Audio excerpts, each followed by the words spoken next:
Hey, this is Suchu. It's been a while since I've done a CS:GO video. I've actually been planning to do one for a long period of time, but it just happened like it literally took me like 3 months or so just to build up enough data and structure and all of that, just so I could do this particular one because I wanted to talk about with Wallabeebeatle a long time about how he thinks about maps, how he develops maps, and like how he thinks about the map veto and how like that plays into the entire structure of like a team, its players, its team identity. Because I feel like that's sort of the baseline for everything, but it's incredibly complicated. And before we started, I was actually talking about like how this game is completely different in terms of how I model it compared to StarCraft 2, because basically in StarCraft 2 it's just a 1v1 game, right? So literally every single move you see on the map is made by one of two players. Whereas in CS:GO, every move you make, every individual move you make can be attributed to one or two or three different potential answers. Basically, like was like for instance, was this move like premeditated? Like this happens. This happened a lot actually with like Escape in like I have to say like 2016. They used to do this thing where like they hard anti-stratted a bunch of teams on the first rifle round specifically. So that's always like a pure setup. So in that instance, you would say like the entire team, like they weren't necessarily thinking, they were being told what to do before the game even started. Whereas like you have like phase, it's literally like four or five different people like having their own individual interests, and then Kerrigan sort of like getting it all together. So it's why it took me so long basically just to get to this point, like so long. But yeah, I guess I've completely forgot to introduce Wally Beetle. Wally Beetle is, I guess, say compatriot, a CS:GO writer. Right now, I guess I'd call him a CS:GO podcaster more than a writer, but Yeah, a I'm very slacking. astute, I'm slacking. a very astute mind, all things considered. Somebody has who has like all has great amount of information in his brain. So, uh, yeah. So I here, Dude, go I ahead. liked your intro and everything, but I mean, you didn't have to start off with that lie. I know you really just did that episode because Thorin called you out in the Oh, last episode, but you didn't absolutely mind that it. too. But no, no. Anybody can call me out. It's just no. I did seriously like really needed to fucking Yeah, like yeah. it literally took me months just to think of an entire like basically what I had to do in order to get to the point where I could like feel confident talking about all the maps in the map Hmm. theory was I had to reconstruct or reverse engineer everybody's playbook. Right. Right. So I've like and when we reverse engineers, like I know like what they're gonna do, what happens in this situation, like what where the nades are going, what each Hmm. individual player is likely to do in a given situation in a given round. So it's like that took a long time. Yeah, maybe you'll show me up in this podcast. We'll see. It sounds like a lot of work, but okay, go ahead, fire away. All right. So the first question I wanted to ask you when I was like constructing maps is I guess the best way to start it is what are the key players in what ends up defining a team's map veto? Like, what are the key roles? Like, is it the in-game leader? Is it your star player, or is it like the support Mhm. network you have around the star player? I mean, I think that's a really interesting question. I mean, you were sort of talking about at the beginning of the show the difference between StarCraft and Counter Strike, and that for Counter Strike's five guys who act very independently of each other. And I wouldn't know if I. It's that's a hard question because I don't know if I would specifically say, okay, the star player defines a team's map pool, or the support player. I mean, I think just like off the bat, I think maybe a little bit the support players will kind of decide a team's map pool more than the other ones, maybe. I mean, I'm thinking more of the CT side because of like small side anchors and difficult spots to hold and utility based positions. Mm-hmm. But on T side, it does seem more in-game leader, and then obviously your star players are very important. But I think generally it's about the composition of a team. Like when I think of FaZe is a very different team than Astralis, or North is a very different team than Virtus Pro or something like this. I mean, we probably don't even watch Virtus Pro anymore, but Virtus Pro is basically dead, man. yeah, yeah, no, I May don't they care rest in about Virtus Pro peace. anymore. But Yeah, I think it went more along those lines. Like, and sometimes it doesn't work very perfectly. Like, I think it very generally, like, if you think about FaZe in early 2017 when that roster first formed with Guardian and Olaf Meister, I thought that, like, broadly, you saw a team that was good on what? Overpass, Inferno, and Mirage, right? And Mm-hmm. then could play Cash later on. But those maps are like the generic maps, and they're as a team are fairly generic in their structure. And I think like very broadly in that sense, it fits out. It works out like like Astralis is a more strategy based team, a more thoughtful intent like pre-round to decide things, have a structure into each and every round. So it makes sense that they'd be ready to play more maps, because they have a more thoughtful approach to it. But Mm-hmm. I don't know if I necessarily would try to structure to frame it mentally like you did just now with the to talk about how the map pool is influenced. How like the players or roles Yeah, influence the map yeah, pool. Yeah, yeah, because like when I was looking into it, basically like there are so many different factors that could go into why a team is good or is not good on a particular map. Like beyond just like individual like player skill, it does come down to like natural chemistry a lot of the times, especially on the CT side. I feel yeah. like Yeah, that's true. And then you got to think about it sometimes like, and then we like talking about it in this sort of eclectic way, but then sometimes it's like, well, the in-game leader doesn't like that map and for whatever reason, and then maybe he just doesn't want to play it, so he doesn't yeah, put I it in mean their map pool. like, And sometimes it's really dumb like that, or like three other guys are like, oh, I hate train. That's stupid, and sometimes you have to remember that as well. yeah, like that's what happened with TSM and Astralis. Like they had a good train, but they Yeah, never played it. Or I guess yeah, yeah, Zeus with Nuke right now. It's like the only reason he plays Nuke is because he has to. Like that, he literally has no choice to do that or like Cash, and he apparently hates yeah. Cash, right? Yeah. Yeah. So no, yeah, it's definitely so silly stuff like that, like the ghost of Freiburg haunting Astralis/TSM. Mm-hmm. Uh, yeah, right. But yeah, no, I think it is hard to pin down because on one level you would think that wins how a team performs shapes the map pool. Like, okay, they go into the server, they play on LAN, and they figure out, okay, we're winning on this map. We should play more of this map. We should study more on this map. We should change our tendencies so we don't lose on this map. And it sort of naturally shapes it. But at the same time, I mean, when you do first form a team, you think there is some sort of purposeful, planned sense of like what map should we play, what should we focus on, and then you were saying, like, even though if a team's good on that map, you think they naturally sort of tend towards it, but sometimes it doesn't work out. Like I talked about Astralis in 2017 playing Nuke a lot when VP was challenging them and trying to play a lot of Nuke, and Astralis sort of picked up Nuke in seemingly in response to that. But then like they sort of stopped playing it as other teams stopped playing. I guess they didn't feel the need to play it, and just no one was playing Nuke anymore, even though it seemed like a very effective tool for them at that time. Like I felt like the differential between them and majority of the teams on Nuke was extraordinarily high, but they just never abused it. I was like Yeah, one of the exactly. that's like one of the weird ones, right? Like Mm-hmm.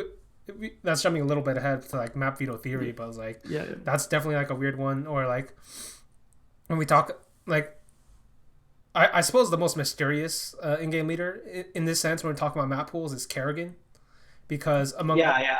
all the I different don't know if you saw my video on him, but I think he's a very risk oriented yeah, like he's very call. risk What do you think? oriented like there are certain players there are certain people I guess where like if you go into a blackjack table like Kerrigan if he had like a 12 or 13 I think he might hit that, Yeah, right? Like it's not necessarily the yeah, best play but it's like I think I could do it. yeah. It's risk adverse versus non-reverse. Like if someone just has a natural tendency to take risks, the thrill of the risk like makes them want to bet more, to try more risks. Some players are just like that, and how they act in game. You see someone, maybe like a classic example might be a Semphis Mm-hmm. of trying to abuse risk and chance to get kills. Yeah. But yeah, no, I definitely think that's a good characterization of Kerrigan's pick and ban phase. Yeah, that's also like, ironically, I think that's also why he lost the major, is because he didn't go for the risk in the final map veto. He should have gone for cash instead of overpass, but like historically speaking, and in terms of like the general theory of the game going before that map, the right answer would have been overpass, right? But like if he took the riskier chance of like, listen, they don't seem to want Oh, to they play don't play cash. cash. Yeah, We even though our cash is still untested by that point, I think we could take them out there. I think they probably could have won that one 2-0 maybe. Like there's like a bunch of other different factors as to why they lost it, but that's yeah. like an interesting sort of point, right? Well, yeah. Well, I made a video about this a while ago. I don't know if anyone else will agree with me, but like you can create these pretty broad generalizations, like is a person a Beatles person or an Elvis person. I think you can sort of create this like binary in terms of how in-game leaders think about their pick and ban phase on like a very specific diagonal. In that, I think a pick and ban, an in-game leader will pick and ban in terms of comfort or maybe not that's the best way of saying it in terms of choosing their best map or choosing the map they think they have the greatest advantage over the opponent. So think of it like an absolute advantage versus a comparative advantage. Mm-hmm. One in-game leader might just prefer to play their best map every time. If they have a 90 skill on a map and they know no one else is a 90 or higher, they'll just pick it every time because like no one's higher than us, we're a 90. But then someone else might be saying like, okay, we're a 70 on this map, but this other team's a 30. Even if like our best map's a 90 and theirs is an 80, I'm not gonna pick our best map because the differential isn't big enough. We can get a bigger differential elsewhere, and I think that's just a fundamental difference in how in-game leaders think about certain in-game leaders think about it. It's not always perfect. It's always not such extremes, but you see someone like a Fallen or maybe a Fallen and Kerrigan fall more towards like the comparative advantage, yeah, whereas like I think, MSL is clearly absolutist, right? yeah. Well, I think sometimes I think Fallen with Train back when 2016 when they had that old lineup with FNX were picking Train every single time. So that's what I was thinking of. But yeah, in the modern day, Fallen does seem very different. I haven't really looked at the. I'm not trying to. No, like that 2016 one is a bit strange though, because I actually think that still falls into his comparatist idea, because when I looked back at that particular map pool, I actually think every time he picked Train, that was the correct move in terms of comparative advantage, and it just happens to be his best map also. I don't know versus Astralis at semifinals of I think because the comparative advantage of the rest of the map pool was such that I think Astralis is going to beat them out on the rest of the maps anyway. Oh, okay. Yeah, that's kind of how I saw it. I never think about that. That's I always thought of Fallen a different way, but I guess I haven't looked at their stuff lately. I do the show with Max and Sam, and they're not pick and ban phase enthusiasts, so I'm like throwing the ball into the void. No one's gonna catch that. But yeah, no, I think it's interesting. Yeah, but like Fallen's actually, I think he's a pragmatist, to be honest. Mm-hmm. Like whichever. I mean, that's sort of how he works his roster moves, right? Yeah. The way very much he functions, the team doesn't seem to follow an ideal. It's just what's good in the moment. Let's pick up Flamey and Simple one day, Stewie 2K and Tarek the next day. For him, it's like I don't think it's like necessarily like a preference. It's more like what is winning us shit right now. So exactly. I'm not. So even my theory might not be like completely off. Maybe he was an absolutist back then, but it just turned out like later he became a comparative. Now. Yeah. But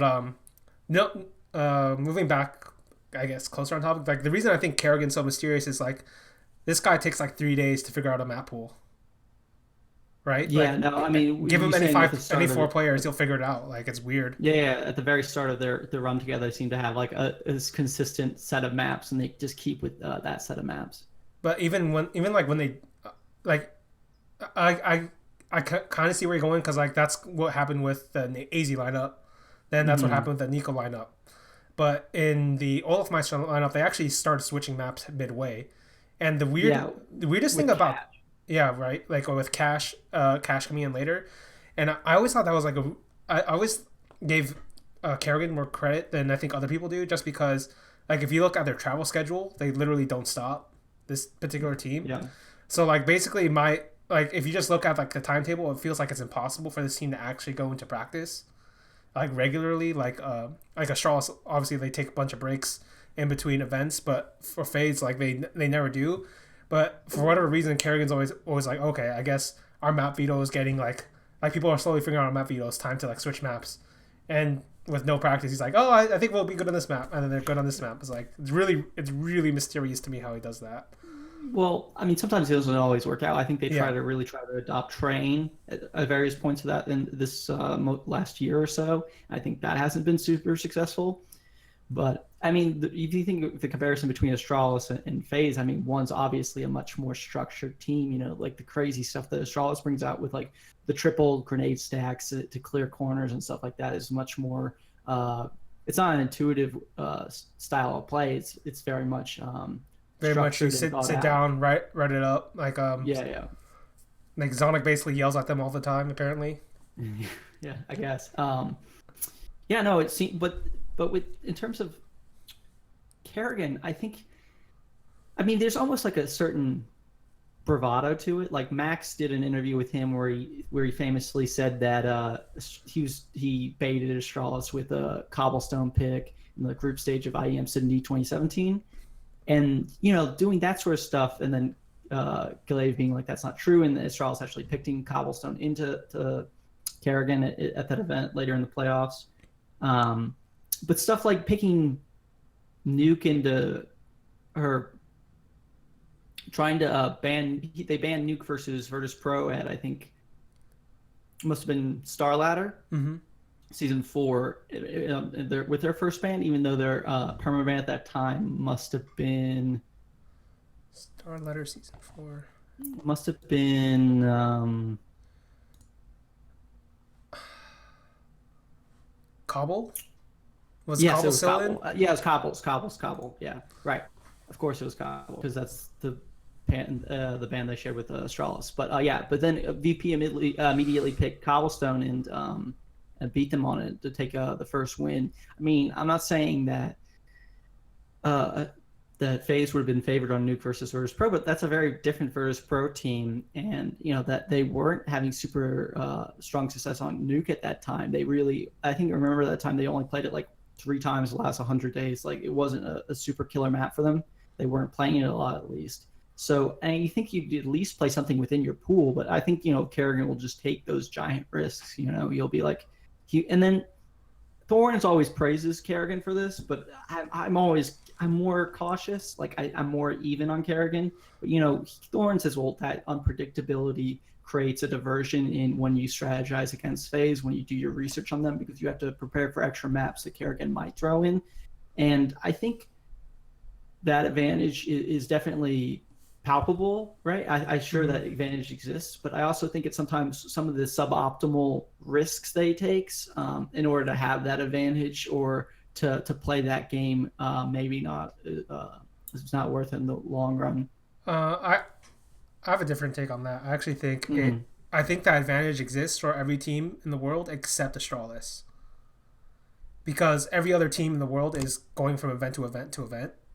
So Yeah. so by putting in that unpredictably in there, like it just increases the burden of preparation the other teams have to do for his team. But Mm-hmm. that's not the case with Astralis, because they have like a very regimented schedule to deal with something exactly like that.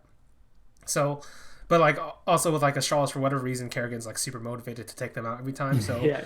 it's so I mean it's a strange like give and take in that particular case, but I can see I can see both sides of that. But like I have to like how do I explain it? I guess all right, this is gonna be a very strange sort of segue, but like Yeah. when Fur was like the most dominant like aggressive player in 2017, right? Like he actually created this entire he would sometimes create an entire area without doing anything because everybody was afraid to even like go towards him, right? And so Yeah. like the most famous example would be like him versus like FaZe on Overpass, where like they just completely gave up all A controls. It was like if Right. you don't even try to fight for it, you like can't do anything, right? And so that's and when you just think about the way Fur plays, it's actually back then it was actually a high risk high reward sort of situation. It just happens he was so good that like the risk wasn't seen until until he eventually dropped off and people started adjusting to him. So that's kind of how I see Kerrigan's map veto, where it's like it's high Mm-hmm. risk high reward, but it creates a pretty good amount of space Yeah. in terms of how it works. But it's like so basically like you gain like, all right. So if you think about the way like basically like the average like field of consistency widens, or like it can go down pretty bad, like you're talking about like the Yeah. cobblestone nuke thing, but it could go up pretty high, higher as well. So in this situation, like when we're talking about like championships, right? We're talking Hmm. about trying to win titles. I generally think, assuming you're not like the most dominant team in the world, I generally think it's better to have the higher variance in in the sense that you want to have a higher ceiling, because if you hit the higher ceiling and there's like one or two teams better than you, by hitting that higher ceiling you'll be able to surpass them. Whereas like if you lower the variance on both sides of the equation, yeah, you'll be more consistent, but your ceiling won't be necessarily as high. That's how I think of his map veto, where it's like Hmm. you're going to take risks, but you're going to accept that because you also getting benefits from that. Just like how SK got benefits from Fur going fucking crazy all the time.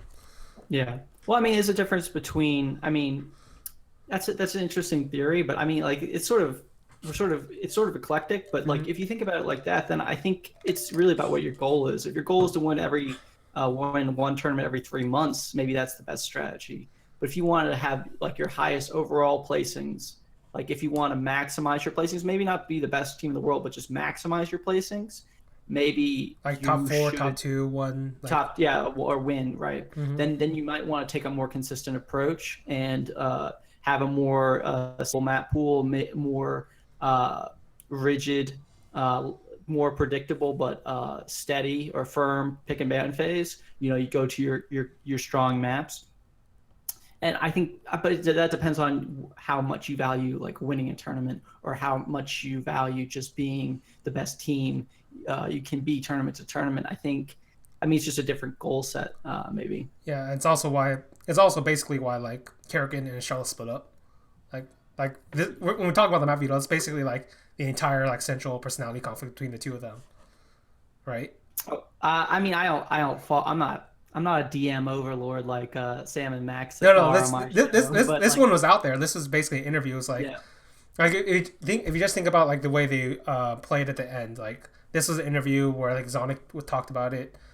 Kerrigan, actually no, I think Kerrigan talked about it with Thorn in like his like Talk with Thorn series or something, Mm, or it might have been a reflection. So basically, he's like at the end of Astralis, they had to Kerrigan wanted them to play more explosively and combine that with their tactical style they already had.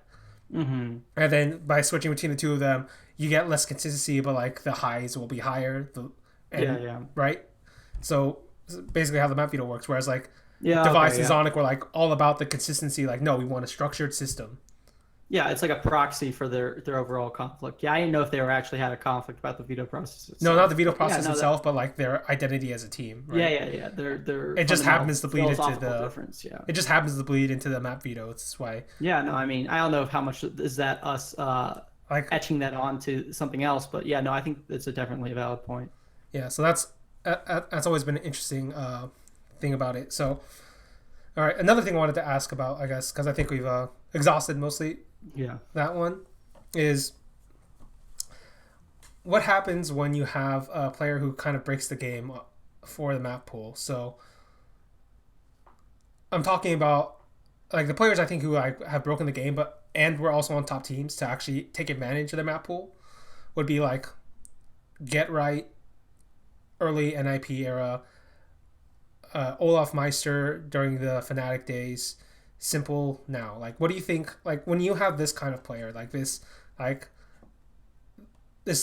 kind of like, I guess if you want, you could throw in Cold Zero as well, but like he's a completely different player from the other three. I mean, I think the combination of Fur and Cold Zero were like sort of like that. I think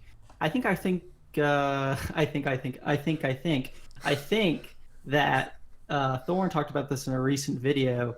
Um, but I think there's a misconception in mid 2017 that the SK's map pool is a lot deeper than it actually was. Or I think we talked about it on my show actually, and Mm-hmm. I was specifically thinking of a map like Train, which didn't seem that it actually fit their new composition with Phelps. I even did an article, I think SK on Train, something, something, something. I forget the subtitle, but um, Phelps is not the answer yeah, or something. Yeah, yeah, yeah. I don't remember what that was, yeah. but anyway, yeah. I think that when you have a superstar like that, or you have like a winning combination of players, you have the best team in the world, or you have a big talent differential, a firepower differential, I think that doesn't actually expand your map pool in one sense. It doesn't expand your map pool in terms of which maps are you extremely competent on tactically and compositionally on the CT side. It's more like it's an inflation of the map pool in that you can win maps and look better on paper than you actually are. I think if Simple's having a good game on Overpass, and maybe Overpass isn't in Navi's pool, I think that will, they'll can maybe beat a top Overpass team, and that'll sort of contort what their actual map pool is. So that's more my opinion on that, I think. But you could, going back to the beginning of this talk show episode podcast, you were talking about aligning a map pool with a player type, your in-game leader, your star, or your support player. If there's a map that really suits your star player, and this is a star player that's a legendary player, a god of the game, a Simple, a Get Right, or Noah Meister in their respective era, respective like eras and their respective peaks, I think going to that map is obviously going to, it's gonna might easily become your best map, right? I think that's a valid strategy, and maybe it shapes your overall identity as a team. Yeah, it could be. That's not how I think of it, but it's like, I don't know. It's probably because I studied too much Nico early on in Mouse, so it's like that entire like system was just basically just built around Nico shooting people in the head. It was like what, Train and Cash? Train, Cash, Dust Dust 2? 2. Dust 2, yeah. Yeah, basically like the entire system was like built. I guess he was pretty good at Cobblestone too, but it's like the tactics and like the CT side weren't particularly great at all.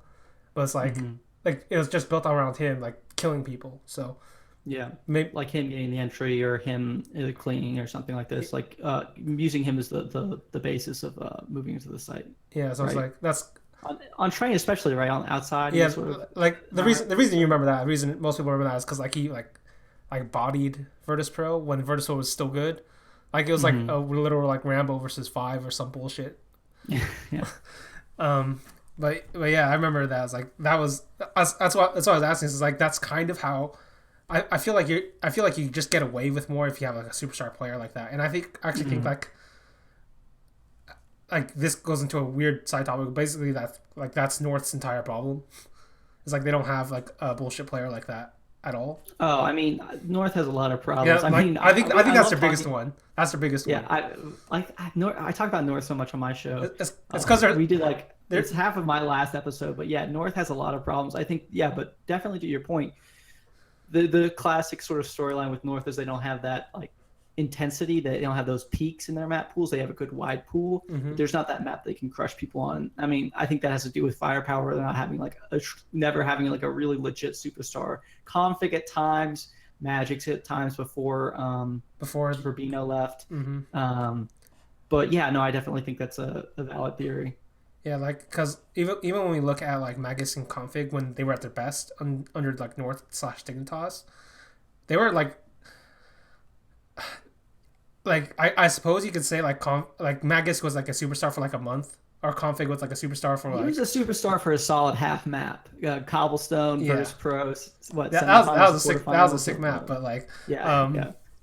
But like when I think of them, like I thought they were much more limited in terms of what a superstar means compared to somebody like Olaf Meister or Nico or Simple or Coldzera or Kenny S. Like one of these guys, right? Like where they could literally do it all in a sense. Like even Snacks, right? Like even though I don't think Snacks has like had the high like mechanical peak of either of them, I felt like Snacks was a better overall player in terms of how he impacted the game.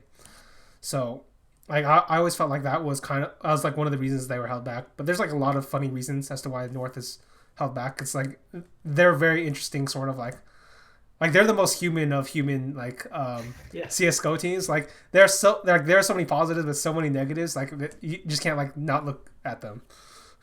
MSL is probably the most fascinating figure in all of CS:GO to me. I think he's just like so out there. I mean, we could talk about North's pick and ban phase. I thought it was only really strange well, it's always been strange to me that they didn't seem to abuse the wideness of their pool. We talked earlier how Mm-hmm. thought that MSL was more of like a um, Absolutist. absolute advantage. Yeah, right, an absolutist. If we want to use that term, like Mirage in mid second half of 2017 was just like ridiculously overpicked. Like that was when there was a lot of sick Mirage teams. Like Astralis was very decent on it because they weren't a super good team on it. But FaZe and SK were like the two best teams in the world, and that was their map. Mm-hmm. And yet North would try to pick that into those two teams. It was the most ludicrous thing. It's just so bizarre. But like MSL believes that he can do it, so they just pick it. It's he's just a very strange man. I think I covered it in an article, the article that Thorn covered with my Thorn's platform video. I think it was MSL, the river that runs two ways. I think he's just a bizarre contradiction of a human being. You think he has all this confidence, but then he comes out on Twitter and he's just like the most mopey, sad person. I can't get a good read on him at all. Like there are certain players that are like that. It's actually really funny.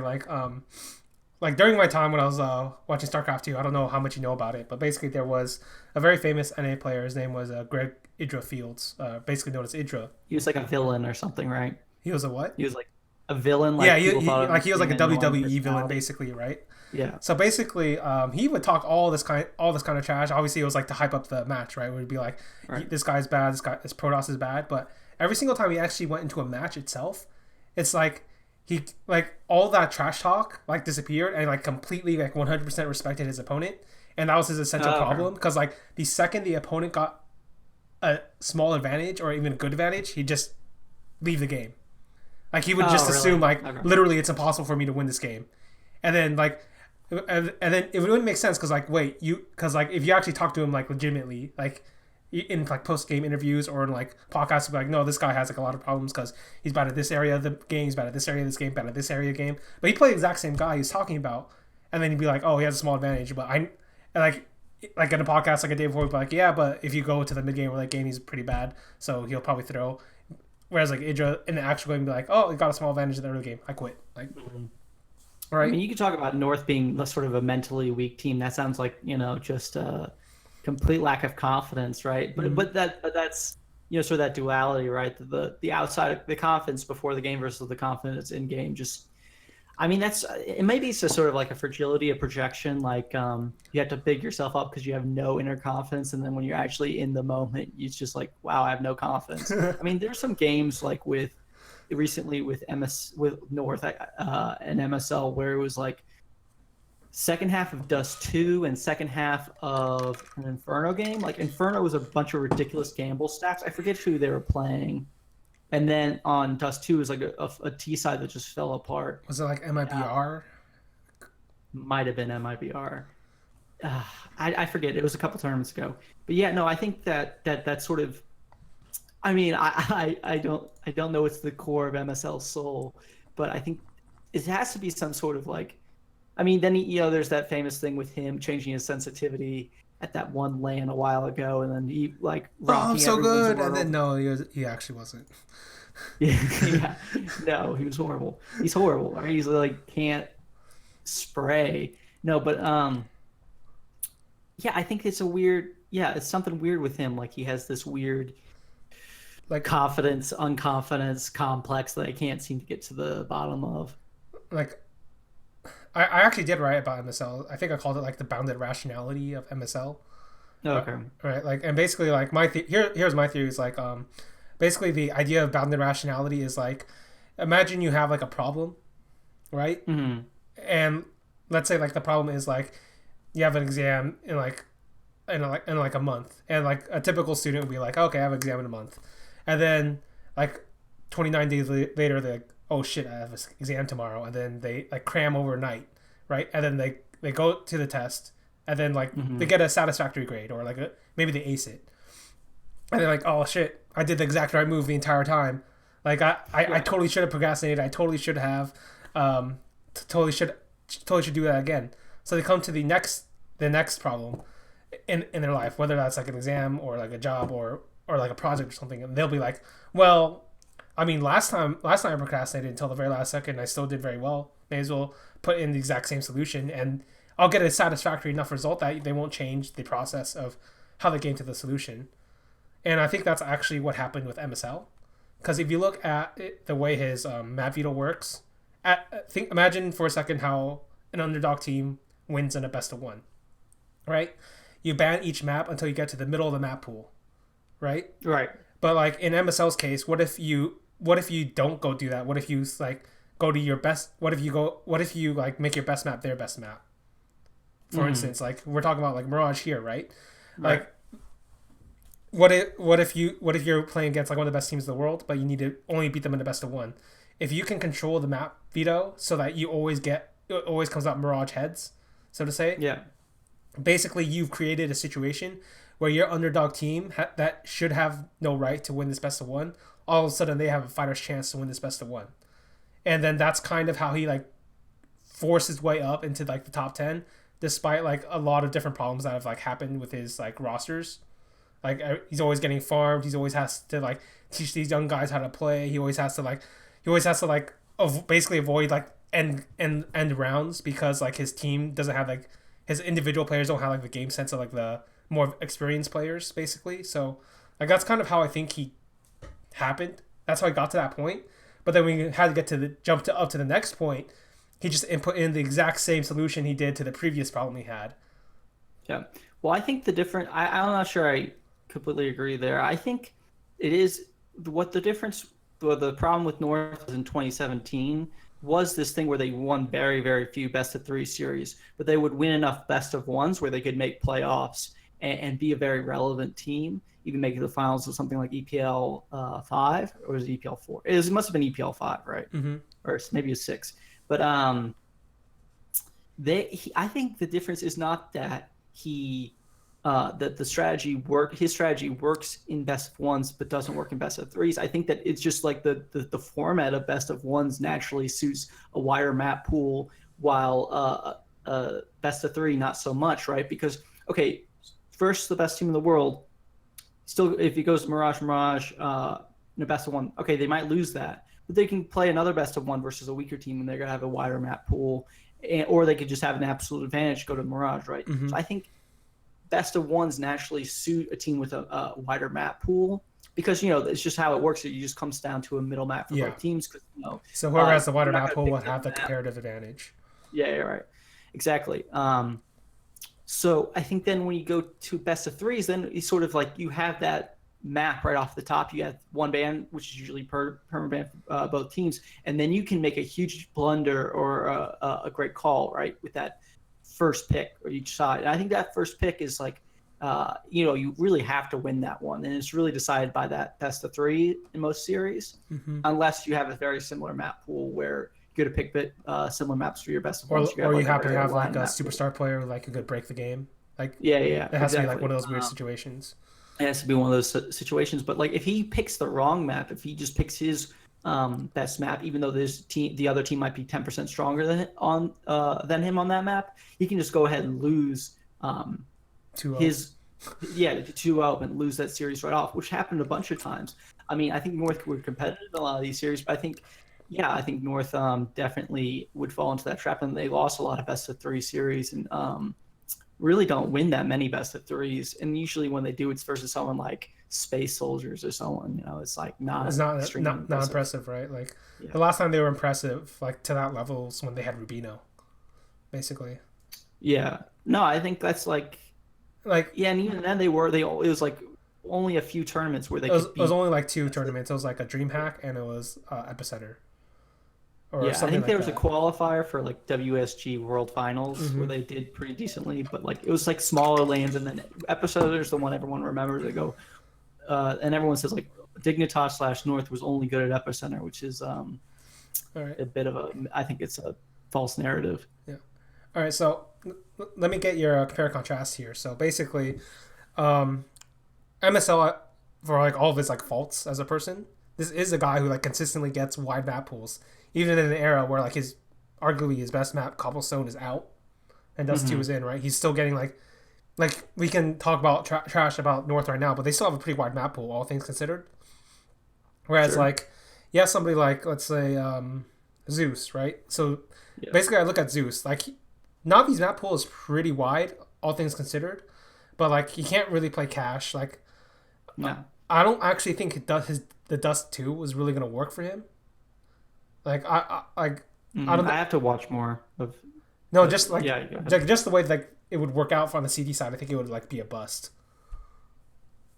Because of their roster, sort of like It's like the too differential. And, it's too uneven basically. Like you yeah, can yeah, like just the way the map architecture works. Like whoever is going to be, assuming it's not simple, is going to be too isolated.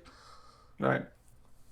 So it's No, like that makes sense. yeah. So like I think that's gonna be a bust. But even on like the T side, for instance, like it's like his style of like calling isn't going to work as well on that map compared to the Inferno or Overpass or something like that. I think I saw a map where Navi played where they just like fought at A long like every single round and just lost like 10 seconds to the round like 10 times in a row. Versus I think it must have been versus VP. Is this am I remembering this completely wrong? But yeah, no, I think VP win games. I don't think so. uh, can't remember who they're. I think I'm almost sure it was Navi, but it's all sort of blending together. No, I think Navi, the idea. I mean, I had Maui Snake on. He thought Navi would be a great team for Dust 2 simply because it's simple and like walking off a catwalk and like getting the headshots immediately, like that sort of thing. Like pure aimers, like Flaming and Simple, would be good on that map. But yeah, I haven't done enough research on Navi to say for Dust 2, but I agree with your general point, especially going even back to Zeus's time on Gambit. Gambit is like the quintessential team in my mind of a narrow map pool team. Couldn't play cash at all, right? That was like their sixth best map. And then Navi doesn't play cash now. And they only could make like 2 to 3 maps, maybe at the major. Even at the major, I only think they've really had 4 maps when they won Krakow. They had Train, Overpass, and Kind of Inferno. kind of Inferno, right? Yeah. Like they basically had 2.5 maps. Yeah. So no, I think But like they tricked the world into thinking they had 6 maps because nobody right, picked 'cause Cobblestone into Cobblestone, them or Overpass into them. Like that Gambit is actually pretty funny in terms of like how well I don't know if they did it on purpose or if it was like coincidental because like they didn't go to that many tournaments. It was like how well they hid their weaknesses all the way through. Like in terms of like the major. yeah. Well, I mean, it was just sort of the reputation of being like the Cobblestone past like duo world beater, just getting all to the playoffs by just playing those 2 maps. And then all of a sudden, like midway through the year, they like really started to not pick Cobblestone and Overpass anymore. And then partially because I think of what CLG did to them, picking them apart with I'm a pet. Yeah. Going to be a lot on cash, not cash, Cobblestone. Yeah. And then Overpass trying to isolate Zeus again. But yeah, I think then they sort of try to move towards a Train and a little bit of Inferno. Inferno was sort of a surprise. I think that might have just been them succeeding at the event itself. But yeah, no, I think Zeus is extremely overrated in game leader. I'll just say it. Like Yeah. I think that's been my opinion for the longest time. While I was ESPN, I was writing articles that said that. I think that he's very dependent on. He has a sort of weird thing with himself as a player where he wants to be put into certain types of spots that I would traditionally associate with star players. I think that might be different on Navi now, but I need to look at him a little bit more. But just the way he plays spots, I think is very aggressive. Like you'll see him buy shotguns and try to play very short range angles. Yeah. I think that opens itself up to being exploited. I think just generally as an in-game leader, I don't think he has the same level of depth of tactics or intensity of preparation than a Astralis or a North has. Well, yeah. Actually, we may as well keep going on this topic because I think Gambit's actually a great study case in terms of what makes a great CT side. Okay. Because I think when we talk about Gambit, I actually think when I like look back, I rewatched the games, all that, and I actually came to the conclusion like I'm pretty sure Adren was the reason their CT sides were all amazing. Like not just him, but it's like it wasn't like some weird like structural thing where like Zeus like implemented the system for the CT sides. It's more like the rest of like it was more like the natural chemistry of the individual players with like Adren happening to be like the best player among the 4 was why they were so amazing on their CT sides. I think Zeus was a good member of like retake for. Well, I think I would put it down to different things. I think a lot of people underestimate Doja as a player because just because he's a fucking walking meme, he's just like mouth opener, doesn't have great English or whatever, so he's just a meme. Mm-hmm. But I think no one really understands how much of a support player he is and how passive he is as a player. He like will anchor B on train, will just never die. Like will just get to the back of the site, use his utility and wait. And I think you having a player like that, I mean, it's a very passive style of play, but it's sort of having that in Doja, and then having more, I think, less aggressive risk takers in someone like a Mo. I think definitely opens them up to then do a retakes. They seem to be really exceed at the retake portion of the CT sides. Mm-hmm. They almost seem to play towards that strength. You saw, I think, even with Fitch, him playing a lot of long range angles. Like take a booth on Mirage and not try to take aggressive duels early in rounds or trade or anything like this. I think they really were just trying to get a retake scenario going, and they were so calm and patient in retakes. I don't know, because I don't have access to the comms and I haven't spoken to the players. I wouldn't know exactly how that worked. Some people have theories, well, that's Zeus putting in the structure in place and they carried that over following his departure. I would have to watch the games before Gambit with like before Zeus joined. Yeah, with Hooch. Was it Hooch? I think it was Hooch. Him? Yeah, and then I would have to try to figure that out. But like that was a pretty different roster. Even when you do that, though, like it's not like the problem with that is like Adren wasn't a superstar player yet. Yeah. And like Hobbit wasn't even in the team, so it's like it's a completely different like beast. But I do agree with you that Adren was a very, very good player at certain times at Gambit, and then Hobbit, I think, is also turned out to be a very big surprise and was a very strong player for most of that 2017 period. Yeah, because like the reason I actually think it's Adren is because he generally played the rotator role, and so you saw him in the retake scenario. He was like fucking fantastic. He always he always knew where everybody was. I don't know if you see this in Adren. Like I've never heard anyone mention this.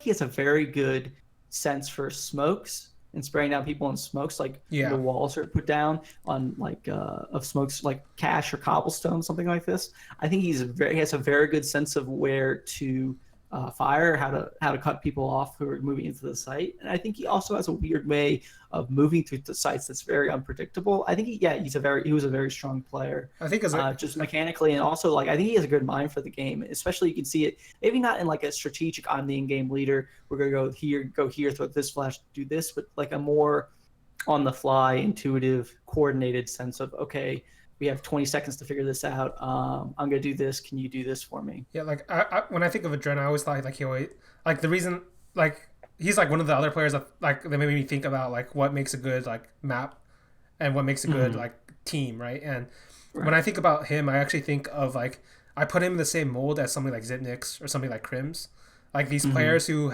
naturally have like incredibly high game sense and like they just know when somebody is out of place. So like you talk about like for whatever reason he gets like a bunch of kills through smokes or gets a lot of damage through smokes. He's always rotating into positions where they cannot predict or like he gains an advantage. And that's always why I thought he was like the key to their CT sides, because like you talk about like they keep winning these retakes. Like even when we talk about like the one time they beat Astralis at Krakow, right? Like everybody talks about like Mo outdueling Device. I think that's a lie. That's a lie, right? Mo was just winning the retakes. Right? Yeah. Okay, you looked at it. Yeah, I looked at it. That whole storyline's a lie. Like I counted. It was like I thought before the game because Device actually beat up Cold Zero and Fallen. I even tweeted before that game started, like, watch out, Device is gonna wreck Mo. But then, like, they really didn't op each other. No, they didn't fight each other at all. That was a genius.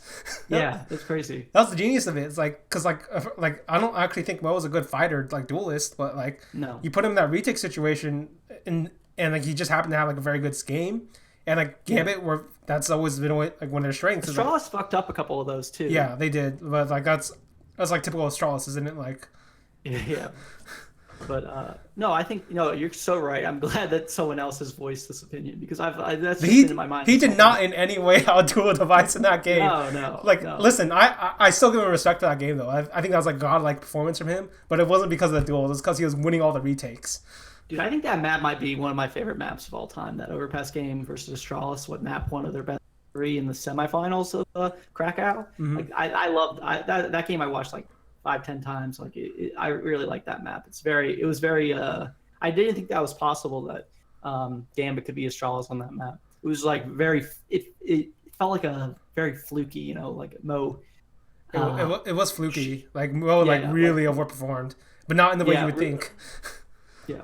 And then like Astralis also like sort of being like either intimidated or off that day, just like that perfect mix of this weird team Gambit, who I thought was not even a top 8 team, top 6 team, winning the major. Yeah. Yeah, like I actually predicted Gambit to make the playoffs, but like in retrospect, I probably shouldn't have. To be honest, I feel like but like it is Swiss system, so I guess Yeah. like anybody can get through. So like, but yeah, they were not as good of they were not as good of a team, and it like doesn't really surprise me. I think they would have fallen off anyway, even if Zeus had stayed, right? Yeah. Like just not Yeah, as no, badly as they did, but like I think they would yeah. have fallen off. I don't think that lineup was magical. I would want to see a couple more events to see if they could. I think they just naturally have a small map pool, and I think once people adjust to that they would have been bad again. Hmm. Maybe they could have had a third reinvention or a second reinvention. I mean, But they were starting yeah. to play Nuke a little bit, Oh, I didn't see that. but like what I With mean, Zeus? but like they dipped their toes into it a few times, but I Oh think yeah. they might have gone the full way if like Cobblestone was taken Yeah. out or something. Yeah, maybe. No, I think it's possible. Like because I think like they actually had like the correct piece in Adren to play Nuke. Like I think Adren would have been Like able to, outside? yeah, outside. Yeah. On Oh, C, I think that makes sense. yeah, so I think he would have been. I think he could have been like the key linchpin.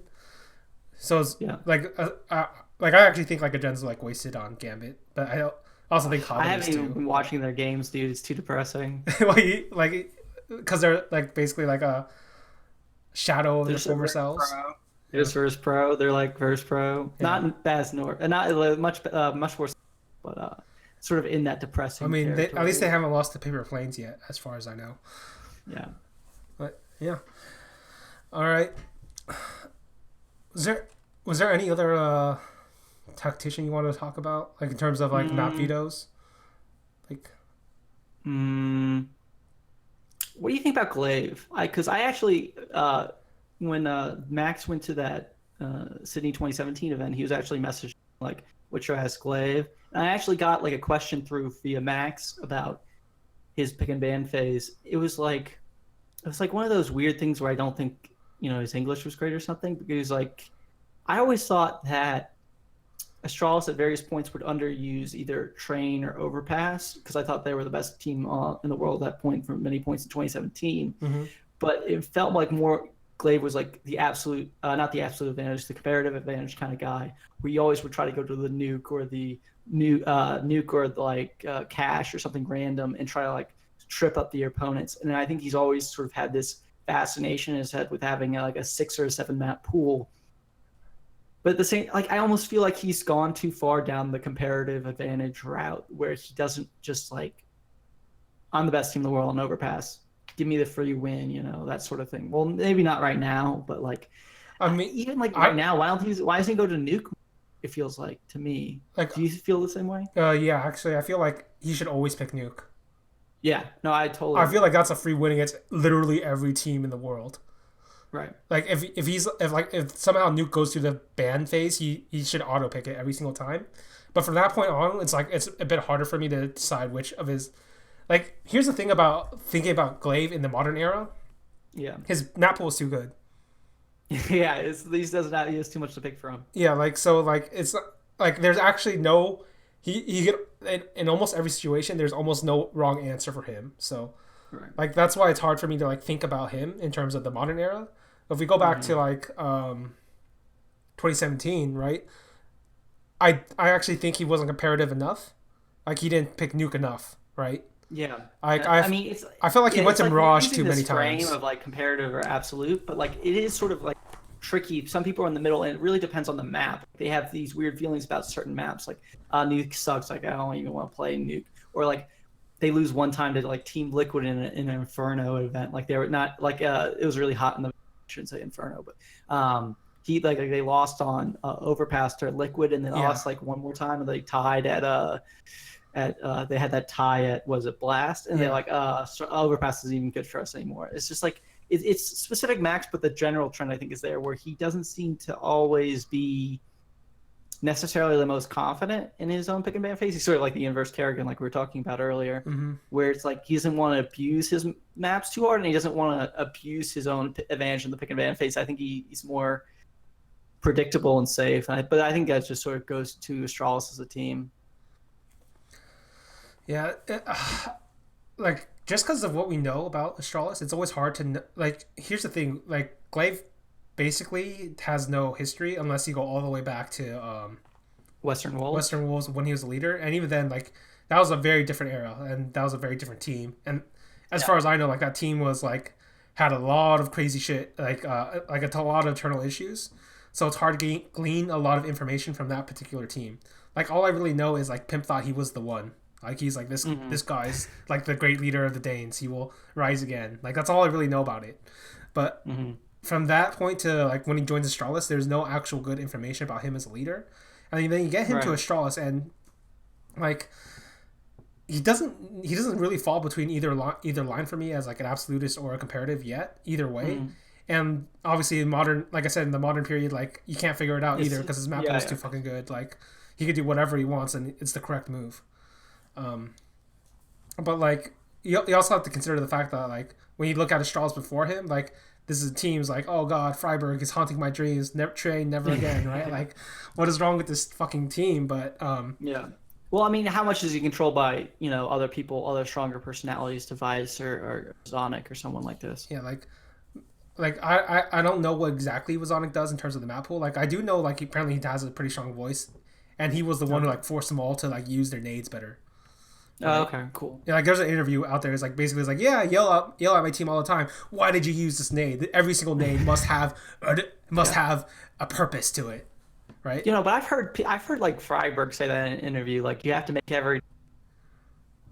Yeah, I guess it's like more like demo review and like just really like basically like trying to cut off on like do not use this grenade anymore. Like 15-second frag grenade the spot, don't do that anymore. That's not a good grenade. I think this grenade has a higher like expected value or something like this. Yeah, like basically like as far as I can tell, like a lot of people say they should use their nades correctly, but it's like the only two teams I can think of that actually do it is Big and Astralis.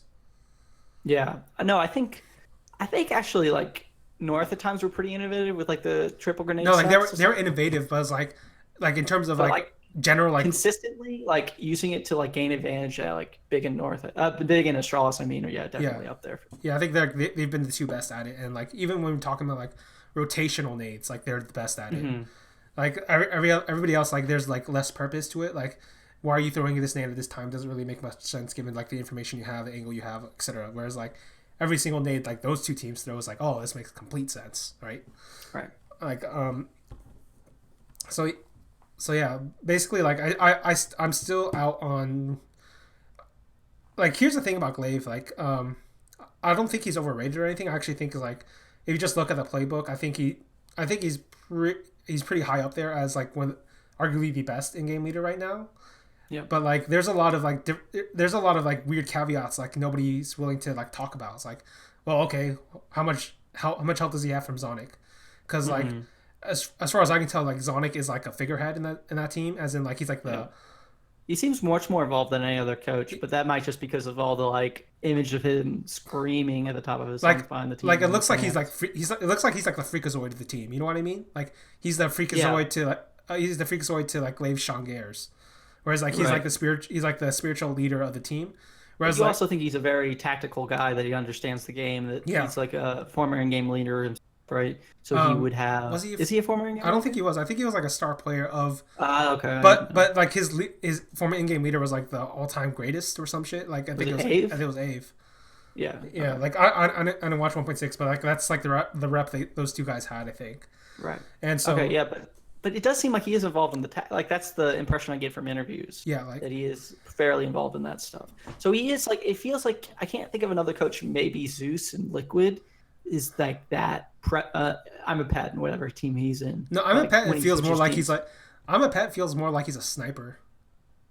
Oh, just like a anti-stratter. Yeah, it's like, man, this Zeus guy is so weak. Let's take him out. Or it's like, no, I was fascinated when he did that interview.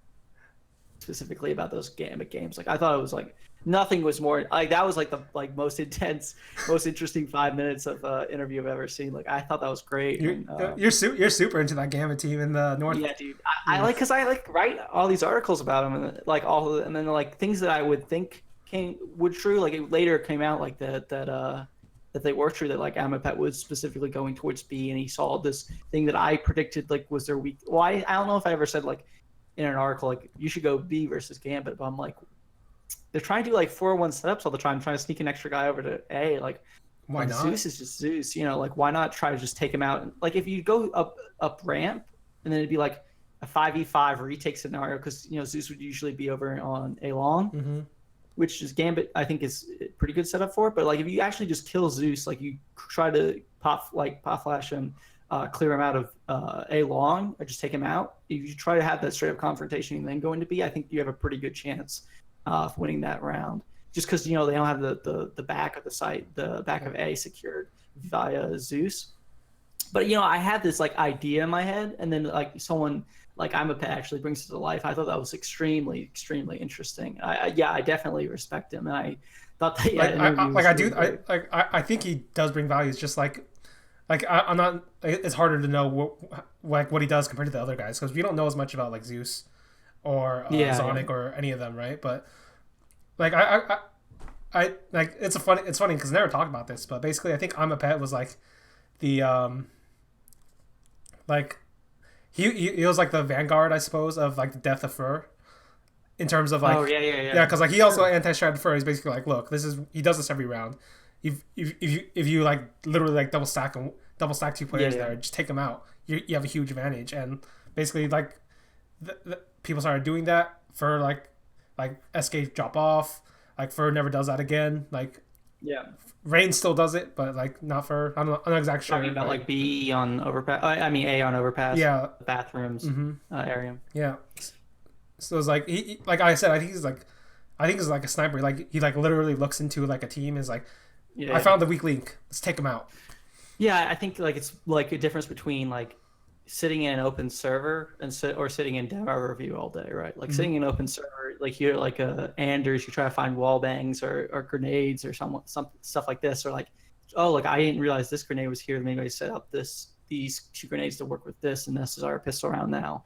But like demo review is different. It's like, what is this guy doing every time? Like if this guy throws this grenade, what is this guy also? Oh, he does. Okay, so this is a tell for this. It's I think a different style. I'm not sure. You know, it's obviously very difficult without, you know, becoming king of the DMs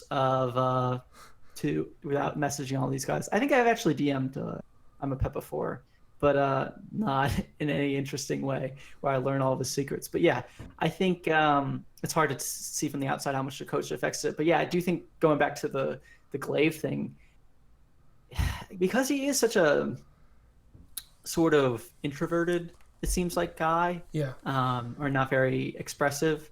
It's hard to tell. Like, would he take credit for it if he was the mastermind behind all this? I mean, or like, is it? He did in the one interview with Thorn. He's like, man, that fucking BXQ I did on Overpass was so goddamn masterful. It was so good. Not even I could stop it. It's like, oh, okay, thanks, Glaive. Like, I'm pretty sure he made that one. Yeah, sure. No, I think. It's like, but then, you know, he's like a newer addition to Astrology. Maybe you want to give credit elsewhere, but no, it is hard to pin down. Like if he was like had the personality of Kerrigan, but like the outward public facing personality, but was still the same in game. Like I think he'd get like a lot more credit. Mm-hmm. Like it's always like I said, he's like a more mysterious. Yeah, exactly. In terms of like, I still think he's like at least among like the top 3, if not the best. But it's like it's hard to rate him exactly because we don't. It's harder to know him. Like you just see what's going on in the game. Right. In his case, right. Was there anything else you wanted to talk about maps? I guess here's an interesting sort of twist I found. Basically, when I was studying a bunch of the maps, like you know how like they all generally follow along the lines of like, okay, so Dust 2, that's like a loose map. Yeah, I mean those categorizations are so broad. I think it's hard to even like say them with a straight face. Yeah, right. Like Overpass, like tactical map. Specific, right. Like this is a tactical map. This is a teamwork map. But like, It is like very vaguely true, but like But like it's very difficult here's the to. thing I was gonna go towards, because like I was Yeah. actually like I was rewatching a bunch of odds, right, and just to Hmm. try to figure a bunch of stuff out. I was like, okay, and when I was watching Krakow Major, like Gambit's win, right, I noticed Right. something very funny. Like Immortals, very loose team, very good on overpass, but Right. all their entire tactics were all incredibly loose, like freestyle. Like we just Right. run up long, Like we just run up mid, yeah. Yeah. like like even though we call overpass a tactical map, like you can play it loose too, right? And Right. like even in the loose maps, you can play it tactical. Like I look at Right. Like cash. I look at Cash. I look at like even like Dust 2. Like Big play that very tactical, not on their T side, but on their Yeah. CT side. Like literally, like I have like their playbook on their CT side. It's basically like 8 different setups based off Okay. of like where the ops are coming from, what positions they get, like the nades and stuff. It's like there's a lot you can do on even there's a lot of tactics you can do even on the loose map. So how do you define it? Yeah. How do you define a loose map? Yeah. The way I sort of like it's like reverse engineering because I only started following Counter Strike like not that long ago. Like really started following it very intensely 2015 and 2016 really. I started writing about it May 2016, Mm-hmm. and it's like you hear these things being said like this guy is a support player or this map is a loose map, and you sort of have to reverse engineer like what do you mean by that? Like when someone says that, like was that and like so I don't know if I'm right or wrong like why people think this way, but when I think of something like a Mirage or a Cache, I think the differential between those maps and something like a Train or a Cobblestone is the presence of a mid or the presence of like a variety of venues, a variety of spread out sort of points of conflict. So like on a Cobblestone, it's like very obvious like when someone comes down to drop or down across B, right, Mm-hmm. across B plat. It's a big execution. It's a big deal. Like there's not a lot of interplay 1v1 stuff, right? Yeah. Where something like a Mirage, you can try to go out, you can jump down window, or you can play in connector, or you can SK's one one go one in. one one, as Yeah, Circus yeah, called it. exactly, right. So there's more because it's more spread. There's more avenues. There's more points of conflict. You can sort of take more individual duels, and that's why it's looser because like you can use your star players to say take a kill and then take that map control, make them sort of smoke where you're coming from or like think about where you're coming from. It slows them down a lot, right? Yeah. So that's how I define looseness. But like it is sort of tricky because you think of Overpass is a very tactical map because of the distance on A that T's have to travel and like slowly gain control of that map. But there's sort of this sort of new style with like Fur and Rain where they try to go very early into the CT space through bathrooms and like take those early fights because so it becomes very very scrimmy. So I think yeah, it's those loose characterizations I think generally do hold true. It's just like very it's not very specific. It's not true in all cases, like you were saying. Mm-hmm. All right. I think that about does it. Unless there's another topic you want to talk about. I think I'm good, dude. Yeah. All right. It's been good. All right. See you All right, guys appreciate it. later.